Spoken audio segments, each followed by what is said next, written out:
Hey, you decided to click on a second video after how rough the first one was. Okay, hello. I don't know what I'm gonna call this channel yet, but today we are going to be reading from the Message because right now I'm starting with Revelation. So I actually do a Bible study with BSF, Bible Study Fellowship, and it's actually worldwide. If you're interested, you can definitely look it up to see if there's something in your area. This year, 2024 school year, they are studying Revelation, and I personally have not read it. You know what? This would have been good to explain in the first video. All right, come here. I'm gonna tell you something. All right. When I was younger, I went to church growing up. It was a Presbyterian church with my parents, and the pastor, I could never understand what he was saying.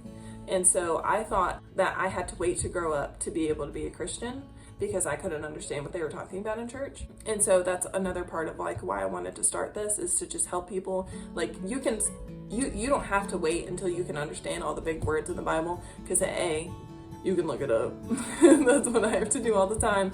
Even the small words, not even big words. B, every time you read the Bible, you will get something different for whatever you need at that point in time.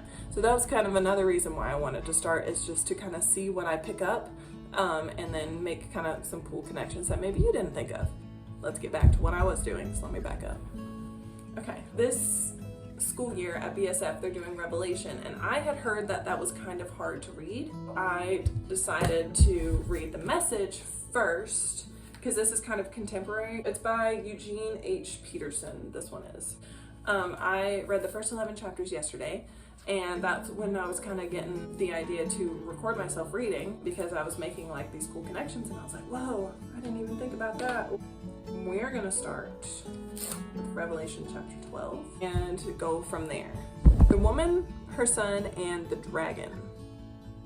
A great sign appeared in heaven, a woman dressed all in sunlight, standing on the moon and crowned with 12 stars. She was giving birth to a child and cried out in pain of childbirth. Then another sign alongside the first, a huge and fiery dragon. It had 7 heads and 10 horns, a crown on each of the 7 heads. With one flick of its tail, it knocked a third of the stars from the sky and dumped them on earth. The dragon crouched before the woman in childbirth, poised, I think that's poised, to eat up the child when it came. Ooh, I don't like that. The woman gave birth to a son who will shepherd all nations with an iron rod. Her son was seized and placed safely before God on his throne. The woman herself escaped to the desert, to a place of safety prepared by God. All comforts provided her for 1,260 days. War broke out in heaven. Michael and his angels fought the dragon. The dragon and his angels fought back. They were no match for Michael. That's true. They were cleared out of heaven, no sign of them left. The great dragon, ancient serpent, the one called Devil and Satan, the one who led the whole earth astray, thrown out, and all of his angels thrown out with him, thrown down to earth. Then I heard a song voice out of heaven saying, salvation and power established, kingdom our God, authority of his Messiah, the accuser of our brothers and sisters thrown out, who accused them day and night before God. They defeated him through the blood of the Lamb and the bold word of their witness. They weren't in love with themselves. They were willing to die for Christ. Oh, rejoice, O heavens, and all who live there, but doomed to earth and sea. For the devil's come down on you with both feet. He'd had a great fall. He's wild and raging with anger. He hasn't much time, and he knows it. That's also true. When the dragon saw he'd been thrown to earth, he went after the woman who had given birth to the man-child. The woman was given wings of a great eagle to fly at a place in the desert, to be kept in safety and comfort for a time and times and half a time, safe and sound from the serpent. This is gross. The serpent vomited a river of water to swamp and drown her, but earth came to help her. Swallowing the water, the dragon spewed from its mouth. Helpless with rage, the dragon raged at the woman, then went off to make war with the rest of her children, the children who keep God's commands and hold firm to the witness of Jesus. That's chapter 12. See, I thought I liked dragons, but I guess I don't. We are also going to read 13, which is called The Beast from the Sea. So I guess this is just going to be a monstrous video. The Beast from the Sea, ooh, and the Beast from under the ground. So 3 monsters. Wowee, are we lucky. The Beast from the Sea. And the dragon stood on the shore of the sea. I saw a beast rising from the sea. It had 10 horns and 7 heads, on each horn a crown, and each head inscribed with a blasphemous name. The beast I saw looked like a leopard with bare paws and a lion's mouth. The dragon turned over its power to it, its throne and great authority. One of the beast's heads looked as if it had been struck a death blow and then healed. The whole earth was agog, gaping at the beast. I don't know what agog means. This is what it means. Okay, I'll read that later. They worshiped the dragon who gave the beast authority, and they worshiped the beast, exclaiming, "There's never been anything like this beast. No one would dare go to war with this beast." I think I know someone who would.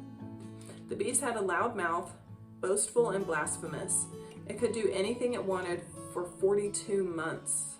42, 30, almost there, 24, okay, wait, 36. Okay, 3.5 years. It could do anything it wanted for 42 months. It yelled blasphemies against God, blasphemed his name, blasphemed his church, especially those already dwelling with God in heaven. It was permitted to make war on God's holy people and conquer them. Wait, so we have to be there for that?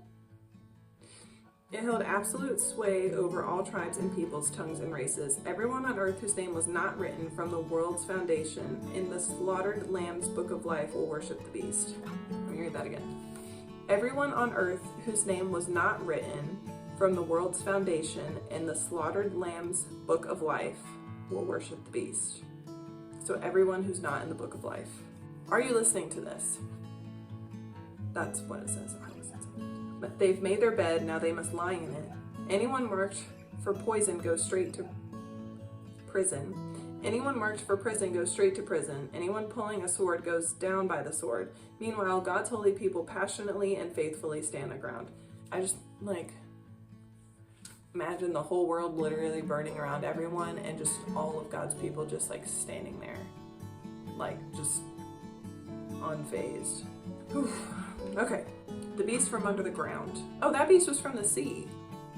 That's interesting that the sea beast was lion, bear, and leopard. Dragon just came from the sky. Dragon came into heaven and then was thrown down to earth. So dragon came from the sky from the human's perspective. Then the leopard, lion, bear came from the sea. Okay, let's see what comes from under the ground. I saw another beast rising out of the ground. It had 2 horns like a lamb, but sounded like a dragon when it spoke. It was a puppet of the first beast, made earth and everyone in it worship the first beast, which had been healed of its death blow. The second beast worked magical signs, dazzling people by making fire come down from heaven. It used its magic it got from the beast to dupe earth dwellers, getting them to make an image of the beast that received the death blow and lived. It was able to animate the image of the beast so that it talked, and then arranged that anyone not worshiping the beast would be killed. It forced all people, small and great, rich and poor, free and slave, to have a mark on the right hand or forehead. Without the mark of the name of the beast, or the number of its name, it was impossible to buy or sell anything. Solve a riddle.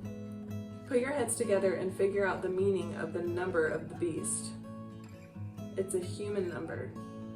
666. Huh. Well, I guess that's why that number freaks people out. Anyone not worshiping the beast would be killed. Okay, well, that is 12 and 13. But I really want to keep reading. This is hard to put down. I don't usually read 11 chapters in a row by myself, but I can't wait to read, scripture. When I glanced at the time, it was 11:11, which is not mean. What do you think it means? That was weird. Anyways,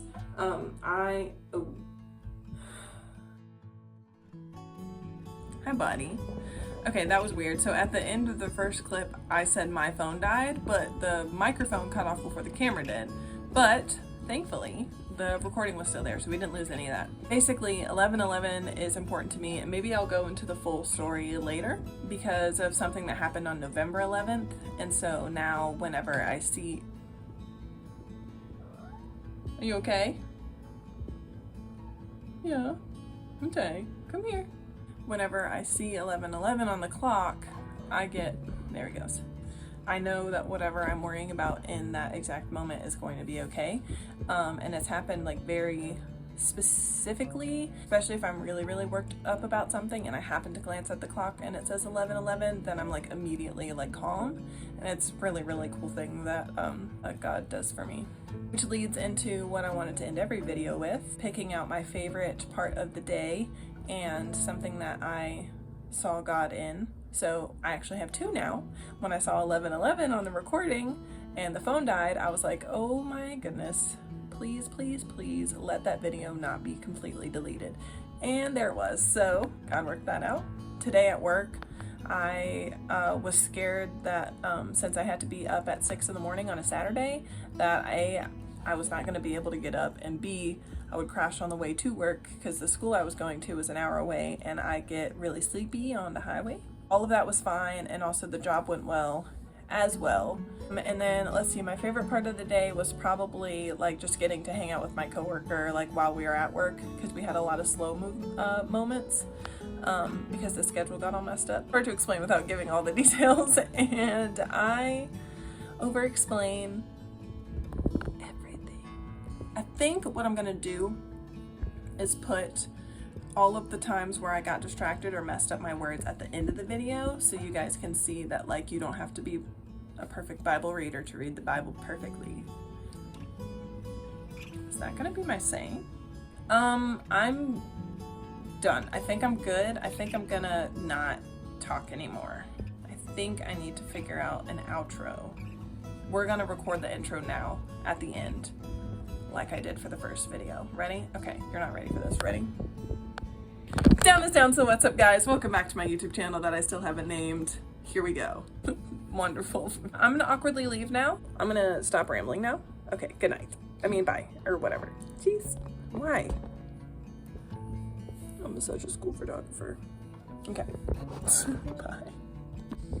Apparently it really was time for me to stop recording, because when I went into that other room to clean up, my light was off as well. It didn't die, but the modeling light turned off.